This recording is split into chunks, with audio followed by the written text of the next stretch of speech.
Hello, everybody, and welcome to another edition of OTH Sports View. I'm JP Butler alongside Times Herald sports editor Chuck Pollock. We're back this week with another Buffalo Bills edition of OTH Sports View. It's been 2 weeks since we last met with you about the Bills, and it's been two preseason games since that time.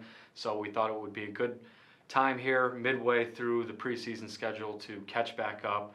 First thing we'll talk about is exactly where we kind of left off last week, in a way, with just some of the other issues outside of what's actually happening, with this offense, what's actually happening with this defense off the field.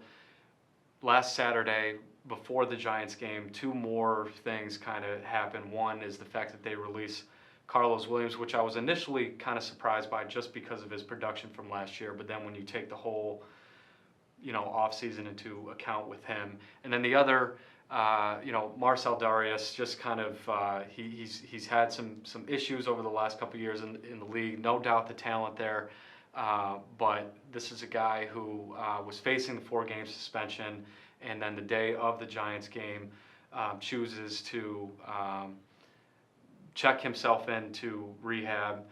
So two more things, right there that they're kind of dealing with, even, just going into that game. How much of a distraction have those things become, or how much are they able to just kind of put this stuff aside and continue on doing what they're trying to do here? Well, what's really interesting about that, JP, is circumstantially, they've had a terrible, terrible offseason. And it started when we found out well after the fact that Sammy Watkins had surgery on a broken foot. That's normally something that gets out right away. But then things started to happen. Shaq Lawson, oh no, I don't need surgery on my shoulder. Where does the stuff come from? Bang, now he's going to be out half the season, shoulder surgery. Reggie Ragland gets hurt, and he's going to be out for the season. And then, of course, the two suspensions, not only Carlos, but also Marcell Dareus. So there were a lot of things there. And then the peripheral usual stuff with injuries. One, and this one concerns me, I hope I'm wrong about this, but Cordy Glenn at left tackle, most important spot on the offensive line, without question. Right. And he's a high-performing guy. He's not an all-pro, but he's close to that level. And all of a sudden, he's got a high ankle sprain. Those don't go away right away. Richie Incognito suffered the rib injury. He's back in the lineup. He's fine. But I will say this, Larry Felser, the late sports editor at the Buffalo News, when I first started on this beat in 1973, he had some good advice, and we covered some bad teams in those early years. And he was adamant. He said, Chuck, you can write a lot of negative stuff. When he was saying he was referring to the media in general. You can write a lot of negative stuff, but keep in mind, people are fans of the teams you're writing about. And at some point, you better give them reason to be optimistic. And from my standpoint, the Bills have gotten kind of past the things that we are so down on, and there are reasons to be encouraged. But even a simple thing ends up being screwed up. We find out about Dareus last Saturday, really within an hour of finding out that Carlos Williams had been suspended. And that's an interesting circumstance in itself, because the Bills took him in the 5th round last year, and he performed at a tremendous level. 9 touchdowns in limited play, averaged 5.6 yards a carry. That's good stuff. That's undeniable production. Terrific. And so during the offseason, he ends up putting on a tremendous amount of weight. They listed him at 230. He admitted last year he played at 240. But he comes to camp and he's over 260. Well, there are no running backs playing the position he plays. Fullbacks might, not the position he plays, tailback. Right. So he comes to camp overweight, and the OTAs, and that's an embarrassment. And Rex Ryan, the coach, was mad, and understandably so. He goes back home, comes back to camp, has shown no weight loss, and does what I would say is impossible. He puts on weight in training camp. So he's now edging up toward the mid-260s. And of course, once the suspension comes, which we all assume was marijuana, the NFL is not going to say, and you hope it's not worse. But they finally decided, wait a second, we have LaShawn McCoy, and we have Mike Gillislee, right, and we have Reggie Bush. Last year, right? Yes. And James Wilder factors in, and he's been a very productive player. So circumstantially, they're pretty good at that position. But Marcel, he announces he's going to drug rehab. Now I don't know whether he jumped or was pushed.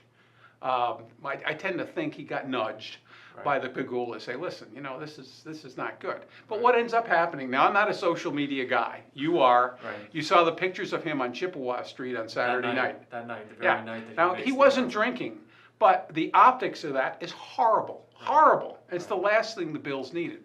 But I will say, there's a couple of things that have happened that really make me more optimistic than I was. When they were at the nadir of the suspensions and the injuries and all of this stuff, I used to think this team was going to win 8 games. Now I'm thinking maybe they'll be lucky to win 6.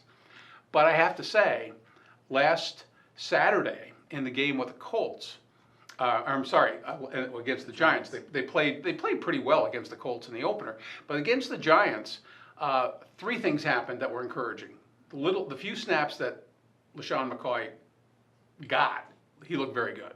And Charles Clay looked very good. We don't know about Sammy, but I assume that NFL teams are very disingenuous, as you know, about injuries. So I'm not sure that it's a lock that he's back, but I think that's probably the case.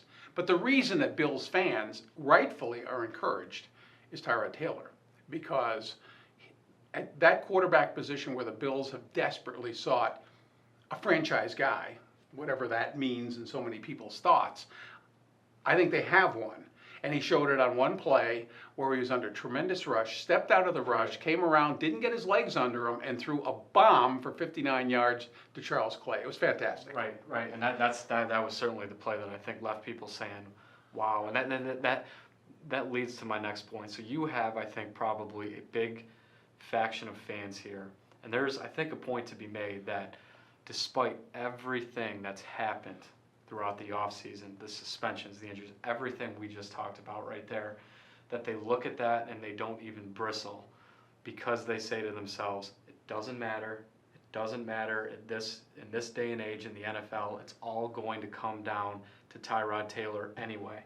We can deal with not having, Marcel Darius for 4 games. You could deal with, releasing a guy like Carlos Williams. It's all going to come down to Tyrod Taylor anyway. And through especially in that Giants game, it's only one play again, but you look at it and think, man, if this is a sign of kind of some things to come with him being able to, not many guys are going to be able to evade the pass rush like that, not even really step up, make that throw. If he's making big throws like that, and he obviously has the ability with his feet, and he's got some of the weapons around him that we just talked about, Clay and McCoy out of the backfield if he stays healthy, and Sammy, when he's back. Do they have the chance maybe to be able to put all that other stuff aside, and if Taylor's good enough, that other stuff won't matter? You know what I mean? That's right. That's exactly right. And really, to me, the one question mark there is that Cordy Glenn is healthy. And is able to take that left tackle spot. Then they look pretty good as a group. It's interesting to me on the other side of the ball. Well, and I was going to say about the Tyrod Taylor play, by the way. Granted, Rex Ryan is given to hyperbole, but he said, and accurately so, there aren't many quarterbacks in the NFL who can make that play, and he's right. Defensively, it's interesting to me because I do think at this early time the Bills have played very well defensively, particularly against the run. Now, I realize the second team is playing a second team and you're going down the roster, but I think they've been better. And here's I guess I'm being a Bills advocate here, but what if Shaq Lawson was a bust? What if he was not hurt, but he comes to camp and he's not the player we thought? What if Reggie Ragland is just another guy who can't beat out Preston Brown? Those are not out of the question. The NFL is fraught with mistakes at linebacker and defensive line, particularly because they're so valued during the draft. So what if the Bills were wrong on both of those? Then they're playing who they are. And I've got to say, at least to this point, they've looked pretty good defensively. So in my mind, as much bad has happened, there have been things visually that we've seen in the first two preseason games where there's a reason for optimism. Right, and that I guess we can kind of wrap up with that. So it's been 2 games. I have to get 2 more. The game against the Colts, not a whole lot happened. I mean, they look good at times, but not a whole lot to basically make a kind of a firm judgment. Against the Giants game, they looked pretty good. The defense that has all these question marks right now pitches a shutout. The offense looked pretty good, especially that the first group. Those who among the first group who were out there looked pretty good. Where do they just kind of stand after those 2 games? And now what about closing in on 2 weeks before the opener here? We'll get a good indication on Friday night because it's the 3rd preseason game. Doesn't matter who you're playing, but they're playing the Redskins in Washington. The ones are going to get more playing time than they will for the rest of the preseason. How they perform on Friday night, I think, is a good indication. The Redskins aren't great, but they're not terrible. A lot of guys trying to make that team. Same with the Bills, and I think we'll have a pretty good yardstick on where the Bills are heading into the season after Friday's game, because the last game against the Lions, that's just cannon fodder, and you really get no yardstick. Right. And we'll be back soon to talk about those very games, talk about the Bills leading up to the season opener in Baltimore. And very soon after that, we'll be back with more high school stuff. The high school football season kicks off this weekend, actually, in Pennsylvania.